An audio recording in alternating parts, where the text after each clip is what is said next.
Welcome to question of the day, day 4. Today's question is a Hess cycle.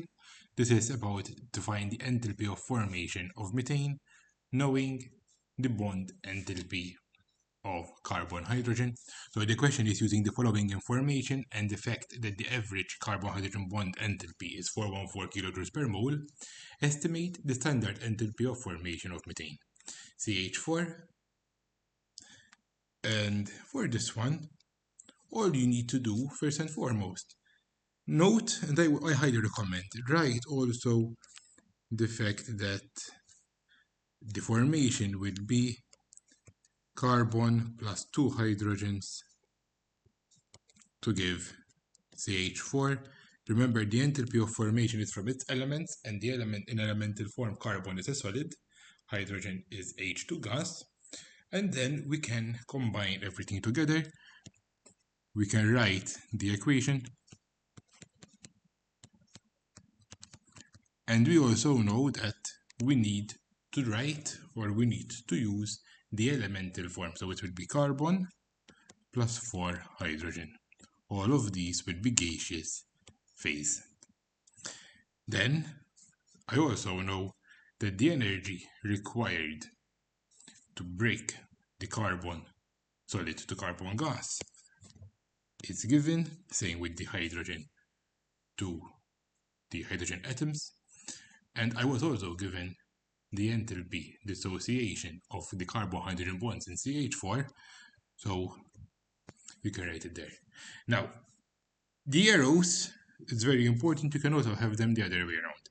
It all depends on the sign that you will use. If you use the arrows going from the atoms to the elements or to the CH4, it will be exothermic. I'm going to be using the endothermic values. So, for the methane, breaking into atoms is going to be 414 multiplied by 4. For the carbon solid being atomized, it's 716. And the hydrogen being atomized, it's 436.4 multiplied by 2 because it's for 2 moles of hydrogen. You can also use the X value because the X value is the unknown that we don't know. Normally, I love drawing a circle in the middle. I draw the corresponding arrows. The arrows are literally, I move around these to see the direction of where the cycle is going.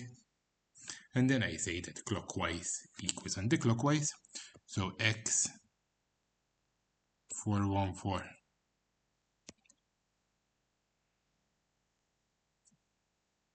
X plus 414 times 4 equals 716 plus 2 times 436.4. X equals 1588.8 minus 1656, which will be equal to minus 67.2 kilojoules per mole. So the final answer for this question is going to be minus 67.2 kilojoules per mole. Thank you for your attention. As normal, if you want to post your questions so I can answer them in the coming days and weeks, feel free to either add them in the comments or send me an email on the following the link on the description. Thank you. Have a good day. I hope you enjoyed it, and I hope I'll see you again tomorrow.